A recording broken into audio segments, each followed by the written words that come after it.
মাদ্রাসার স্টুডেন্টদের জন্য full and final exclusive biography suggestion খুব ডিমান্ড ছিল।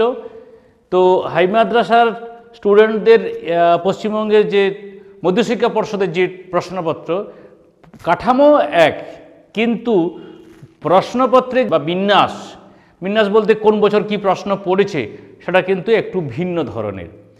তো 17 সাল থেকে 23 সাল মাঝে এক বছর পরীক্ষা হয়নি, এক বছর রিডিউস সিলেবাস ছিল। এই প্রশ্নপত্রগুলো ঘেঁটে এটা ফাইনালি সাজেশন, এর পরে কিন্তু আর সাজেশনে যাব না, এটা তোমাদের ফাইনাল সাজেশন। আজকে মূলত 5 নম্বরের কোন কোন প্রশ্নগুলো করবে এবং এই প্রশ্নগুলো তোমাদের করা হয়ে আছে কি না সেটা অবশ্যই কমেন্ট সেকশনে জানিও। আর ভিডিও ভালো লাগলে প্লিজ লাইক করো। চ্যানেলে তুমি যদি নতুন হও, আমি চাইছি মাদ্রাসার জন্য কিছু করতে, অবশ্যই শেয়ার করে দিও। তাহলে আমরা এখন যেটা দেখব 17 সালের থেকে প্রশ্নগুলো আমরা একটু দেখেছি, অর্থাৎ 17 সালে 5.1-এ 4টে প্রশ্ন, 5.2-তে 4টে প্রশ্ন। যে প্রশ্নের যে কাঠামো তাতে কিন্তু 17 সাল মেনে চলেনি মাদ্রাসা বোর্ড।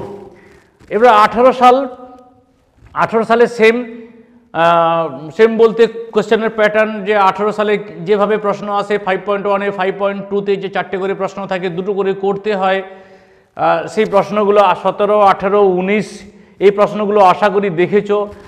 তারপরে 19 সালের পরে 20 সাল বিভাগ আর 21 সালে পরীক্ষা হয়নি, 22 সালে রিডিউস সিলেবাস ছিল। সমস্ত প্রশ্নগুলো কিন্তু আমি ঘেঁটেছি এবং কোন প্রশ্নগুলো 24 সালের জন্য ইম্পর্ট্যান্ট সেটাকে একদম ছানবিন করে তোমাদের সামনে উপস্থাপন করছি। আশা করি এই প্রশ্নগুলো করে গেলে তোমাদের কাজ হয়ে যাবে। তো সকলেই আমরা এই প্রশ্নের দিকে এগোবো। প্রথমেই 5.1-এ প্রথম যে প্রশ্ন সেটা হচ্ছে নদী, হিমবাহ এবং বায়ুর কাজ। এখান থেকে ফার্স্ট প্রশ্নটা আসে। এই যে প্রশ্নের দাগ সংখ্যা 5.1 তার রোমান 1-এ, এখানে তোমাদের 4টে প্রশ্ন থাকবে। একটি প্রশ্ন বললাম যে নদী, হিমবাহ, বায়ুপ্রবাহ থেকে, 2টো প্রশ্ন বায়ুমণ্ডল থেকে, আর একটি প্রশ্ন বায়ুমণ্ডল থেকে। তোমাকে চয়েস করতে হবে আমি কোন 2টো প্রশ্ন অ্যাটেম্প্ট করব। তাহলে আমার মতে যদি বলো তাহলে আমি বলবো নদী, হিমবাহ, বায়ুপ্রবাহ থেকে প্রশ্ন অ্যাটেম্প্ট করা খুব ভালো, কারণ মাত্র তোমাদের জন্য 2টো ফিগার লিখতে হয়। তাহলে নো ডাউট এই প্রশ্নটা অ্যাটেম্প্ট করা খুব ভালো। আর একটি বায়ুমণ্ডল থেকে, তোমার বায়ুমণ্ডল 5 নম্বরের জন্য না পড়লেও চলবে। তবে আমি পুরোটা দেখাবো। প্রথমে দেখো, প্রথম ইম্পর্টেন্ট প্রশ্ন হচ্ছে যেটা আসেনি সেটা হচ্ছে বায়ুর সঞ্চয় কার্যের ফলে গঠিত ভূমিরূপ। বায়ুর সঞ্চয় কার্য মূল, তার মানে তোমার প্রশ্ন দুটো মূল ফিগার। এক হচ্ছে বালিয়াড়ি, বালিয়াড়ির 2টো ভাগ, একটি হচ্ছে বারখান আর একটি হচ্ছে শিব বালিয়াড়ি, আর সাথে রইল তোমার লোয়ের সমভূমি। এই তো ফিগার। এরপরে আমরা হিমবাহ ও জলধারার মিলিত কার্য, অনেক সময় হিমবাহের সঞ্চয় কার্য নামে প্রশ্নটা আসে, এই ক্ষেত্রে হিমবাহ জলধারার ছোট ছোট করে 5টি ফিগার আছে, 5টি ফিগার পড়ে নিও। আচ্ছা, নেক্সট হচ্ছে বায়ুর ক্ষয়কার্যের ফলে গঠিত 2টি ভূমিরূপ। তোমাকে ইয়ারদাং জিওগ্যান পড়তেই হচ্ছে। যদি তোমার প্রশ্ন থাকে ইয়ারদাং জিওগ্যানের পার্থক্য 3 নম্বরের, তাহলে তুমি এখানে 5 নম্বরের করতে পারবে। ইয়ারদাং, জিওগ্যান, গৌর এই 3টে করে রাখো, তাহলে কিন্তু সাফিসিয়েন্ট।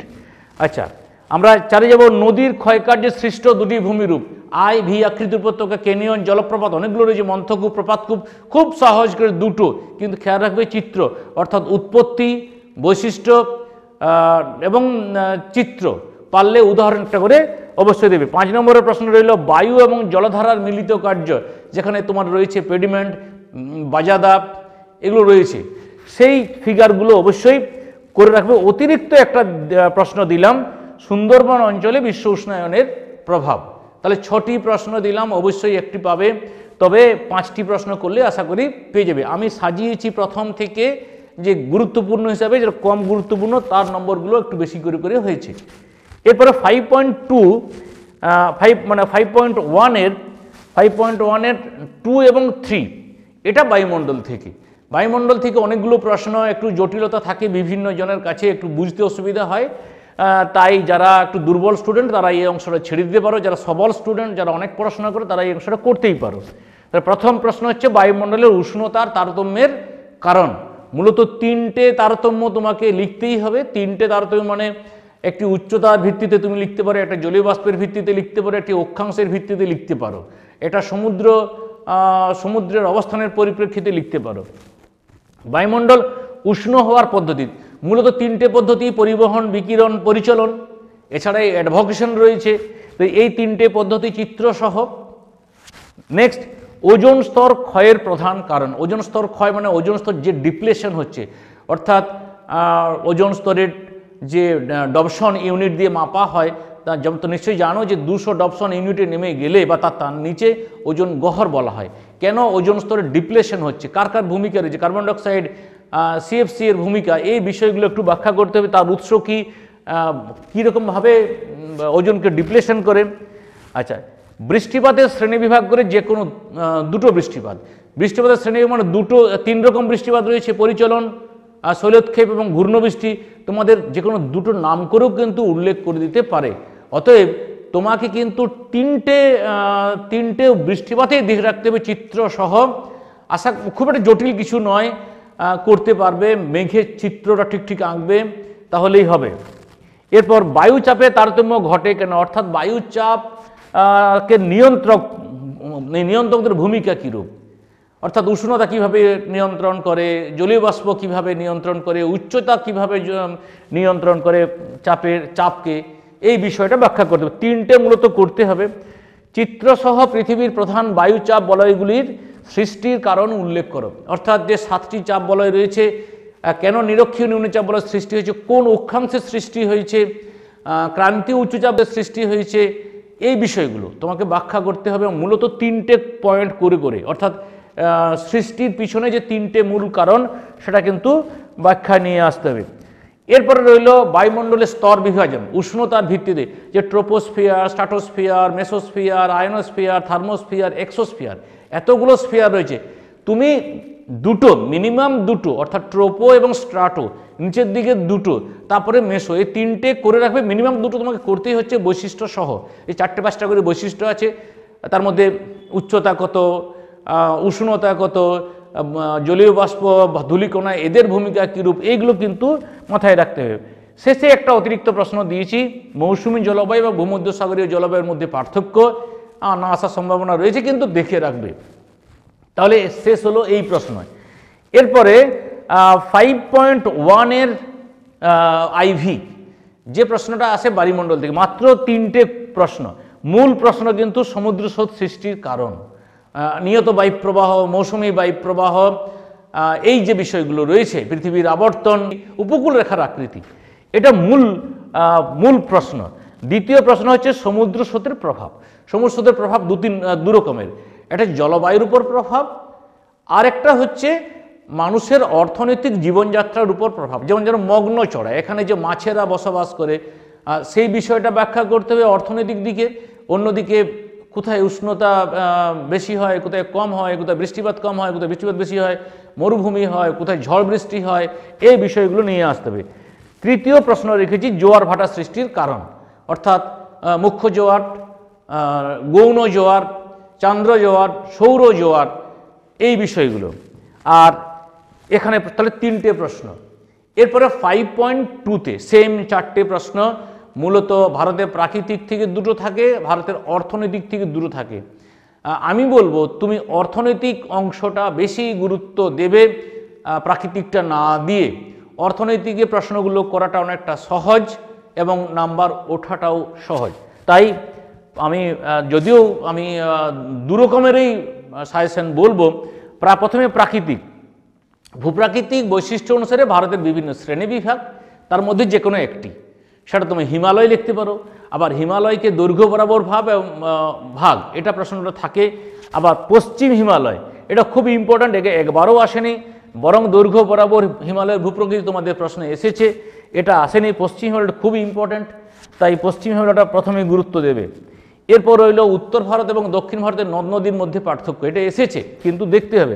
সহজ প্রশ্ন, প্রাকৃতিক বৈশিষ্ট্যের তুলনা, 5টি মূল বিষয়, 5টি লিখলে হবে, যাদের মনে হবে ছোট হয়ে যাচ্ছে তারা আর 2-3টে বাড়িয়ে দেবে। ভারতের জলবায়ুর নিয়ন্ত্রক, যেমন মৌসুমী একটা নিয়ন্ত্রক, সমুদ্র একটা নিয়ন্ত্রক, পার্বত্যভূমি একটা নিয়ন্ত্রক, এই নিয়ন্ত্রকগুলির ভূমিকা। তারপর কোন কোন পদ্ধতিতে মৃত্তিকা সংরক্ষণ করা সম্ভব, অর্থাৎ মৃত্তিকা সংরক্ষণের উপায়। নেক্সট হচ্ছে ভারতের যে কোনো 2 প্রকার মৃত্তিকা, এটা কখনোই পড়েনি, এটা আসতে পারে, তুমি সেখানে পলি মৃত্তিকা, কৃষ্ণ মৃত্তিকা, ল্যাটারাইট, 3টে মৃত্তিকা দেখে রাখবে, কোথায় দেখতে পাওয়া যায়, তাদের উপাদানগুলি কি কি, কেমন কাজে লাগে, এই বিষয়গুলো। ভারতের জলবায়ুর উপর মৌসুমী বায়ুর প্রভাব, মৌসুমী বায়ু যে দক্ষিণ পশ্চিম মৌসুমী বায়ু এবং উত্তর পূর্ব মৌসুমী বায়ু কখন আসে, কীরকম বৃষ্টিপাত ঘটায়, কালবৈশাখী কখন আসে, পশ্চিমী ঝঞ্ঝা কখন আসে, এই বিষয়গুলো উল্লেখ করা, আর শীত কেমন পড়ে, এই বিষয়গুলো উল্লেখ করলেই হবে। নেক্সট হচ্ছে ভারতের স্বাভাবিক উদ্ভিদের সাথে জলবায়ুর সম্পর্ক, এটা কম ইম্পর্ট্যান্ট, কিন্তু দেখবে, অর্থাৎ কোথায় পর্ণমোচী হয়েছে, কোথায় সরলবর্গীয় হয়েছে, কোথায় চিরহরিত হয়েছে, সেখানে বৃষ্টিপাত উষ্ণতার কেমন, এই বিষয়গুলোকে মাথায় রেখে উত্তরটা রেডি করা। এতগুলো প্রশ্ন বলছি, তুমি প্রশ্নগুলো তোমার রেডি আছে কিনা, কেমন লাগছে এই ভিডিও অবশ্যই জানাবে। এরপরে 5.2 এর 3 এবং 4 ভারতের অর্থনৈতিক পরিবেশ। অর্থনৈতিক পরিবেশে তোমাদের কিন্তু চাষ প্রতি বছর দেয় না, গত বছর চাষ দিয়েছে কার্পাস চাষ, এবছর না দেওয়ার সম্ভাবনা রয়েছে, তাই আমি চাষটিকে খুব একটা গুরুত্ব দিচ্ছি না, তবে বলা তো যাবে না, তাই এই 4টে চাষ, গম, কফি, ইক্ষু, ধান এবং চা, এই 4টে চাষের তোমাদের আবার ভৌগোলিক পরিবেশ আছে, অর্থাৎ প্রাকৃতিক প্লাস অর্থনৈতিক। ন্যূনতম 3টে বা 4টে প্রাকৃতিক, 1-2টি ভৌগোলিক অর্থনৈতিক পরিবেশ লিখবে। ভারতীয় কৃষির প্রধান বৈশিষ্ট্য, 5টা বৈশিষ্ট্য রয়েছে। জীবিকা সত্তা ভিত্তিক যেমন একটি বৈশিষ্ট্য, তেমনি মৌসুমী বায়ু নির্ভর একটা বৈশিষ্ট্য, তো এই বৈশিষ্ট্যগুলো দেখে রাখবে। শিল্পের এই দুটো শিল্প করবে অবশ্যই, একটা না একটা শিল্প অবশ্যই তুমি পাবে। সেক্ষেত্রে কার্পাস বয়ন শিল্প পশ্চিম ভারতে কেন বেশি গড়ে উঠেছে, তার উন্নতির কারণ কি, আর পূর্ব ভারত বা পূর্ব মধ্য ভারতের লৌহ ইস্পাত শিল্পের কেন্দ্রীভবনের কারণ, এই দুটো শিল্প করে গেলে আশা করি একটা শিল্প পাবে। পরের যে প্রশ্নটা, ভারতের জনবন্টনে তারতম্যের প্রধান কারণ, 5টি কারণ, তুমি 3টে প্রাকৃতিক বা 4টে প্রাকৃতিক, 1টা কি 2টো অর্থনৈতিক কারণ লিখবে, যেখানে ভূপ্রকৃতির একটা পয়েন্ট করবে, সেখানে পার্বত্যভূমি, মালভূমি, সমভূমি বিষয়টা লিখবে, কোথায় অনুকূল কোথায় প্রতিকূল, জল, জলবায়ু, এই বিষয়গুলো উল্লেখ করবে, মৃত্তিকা। আর ভারতের নগরায়নের সমস্যা, অর্থাৎ এখন যেভাবে নগর গড়ে উঠেছে, কি কি মানুষ সমস্যার সম্মুখীন হচ্ছে, যেমন বস্তি সমস্যা, পরিবহনগত সমস্যা, বায়ুতে ব্যাপক পরিমাণ দূষণ ঘটছে, এই সমস্যাগুলো উল্লেখ করা। নগর গড়ে ওঠার কারণ, কোথায় কোথায় শহর বা নগর গড়ে উঠে, কেন গড়ে উঠছে, মানুষ কেন নগরের দিকে বেশি পরিমাণ চলে যাচ্ছে, এই বিষয়গুলো উল্লেখ করা। আর শেষের প্রশ্ন থাকলো পরিবহন ব্যবস্থার গুরুত্ব, অর্থাৎ ভারতীয় অর্থনীতিতে তথা সামাজিক ব্যবস্থায়, সাংস্কৃতিক ব্যবস্থায় পরিবহন, অর্থাৎ বিভিন্ন রকমের যান যে চলাচল করে, তার কি গুরুত্ব রয়েছে। তাহলে এই ছিল তোমাদের 5 নম্বরের সাজেশন। তোমাদের রেসপন্স দেখে পরবর্তী 3 আর 2 নিয়ে আসব। আশা করি তোমাদের যে অভিযোগ ছিল সেটা আশা করি এখানে কিছু করে দিতে পেরেছি। সকলকে ধন্যবাদ জানিয়ে এখানে